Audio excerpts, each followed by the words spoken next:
I just had Big U up here, and we were talking about his original deal with Nipsey. He had a production deal with Nipsey that Nipsey signed in like 09, and it was for, he's like 10 years, right? And me and Big U were talking, and I was like, damn, 10 years, that's crazy, right? Like, when you think about, like, that's a long time, right? But, you know, he was saying, he was like, yeah, but what people don't see is the 5 years that led up to even being able to make money. Right. You know what I'm saying? And the idea that, well, if I got you here, you know, I got you here so I could, you know, it's almost like, you know, investing in something. You know what I'm saying? Like, you should be able to reap the benefits of that, right?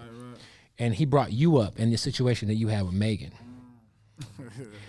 And well, me and DJ had and Megan's a sweetheart. We interviewed her. She's so nice.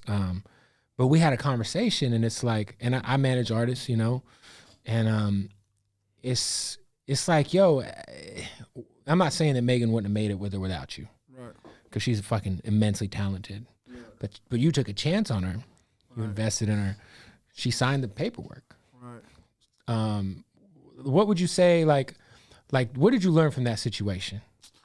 See, in that situation, man, it's so many like loose things with that. You know what I'm saying? Like, with me and Megan, she new to the business. I'm new to the business. We had a mutual guy that's her manager right now, T. Ferris. You know what I'm saying? This Shout out guy, T. Ferris. Well, I don't know if we want to shout him out. Well, I just remember Paul Wall used to rap about him. Yeah, you know, but this guy, he really took advantage of me and her not knowing what's going on, right? So, you know, if I was to learn anything, I would just say that, like, because people don't know, that contract, I had nothing to do with it. You know what I'm saying? This guy T. Ferris and her mom did the whole thing. So I'm new. I'm just excited about being in the business. Retired. You're the baseball guy. You got the bag. I just retired 2 years in the game, and I'm already at the top of the music scene. And I'm like, shit, doing like, the damn thing. You know yeah, I feel you. So I'm letting this guy run all my business stuff because, you know, I'm clearly advanced and I don't know what's going on. Also a link to the music industry. Yeah. I don't know what's going on. So they do this deal and, you know, they bring it to me. Cool. They happy with it. Fine. You know, and when things hit the fan, you know, when the big people come, I still couldn't even understand the concept of what was happening, you know, at the time because it was moving so fast. I didn't know a manager gonna come in one day and sign. Like, I didn't understand none of this stuff. So, of course, when the majors want to come in, the managers, they look for any little thing, and they found these little problems with this contract. And, you know, all of a sudden, I'm the bad guy.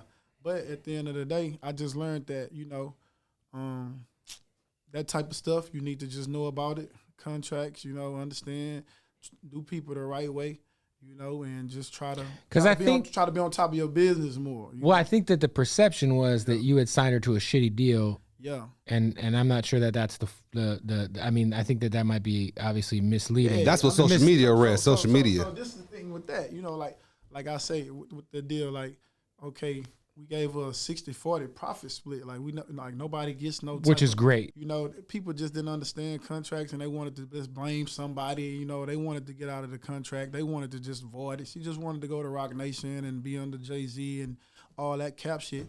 But, you know, the thing was, they never called me. They never said nothing to me. They waited for me to say one little thing on the internet. And I'm like, oh, you made me mad right there. You know, so it was like they found that one thing to just turn everything against me. And I'm clueless. So just imagine you and a person, y'all partners, me, Megan, we ain't nothing wrong with us. And like it's you and T. Ferris that he was doing this. In your opinion, he was doing the. Yeah, he handling his business. Right. We moving, we thriving. You know, and the next day she saying, "Hey, fuck y'all." You know what I'm saying? And I'm just imagine you don't even know what's happening. You know what I'm saying? You just like, what's going on? Me and Megan never had a problem with each other.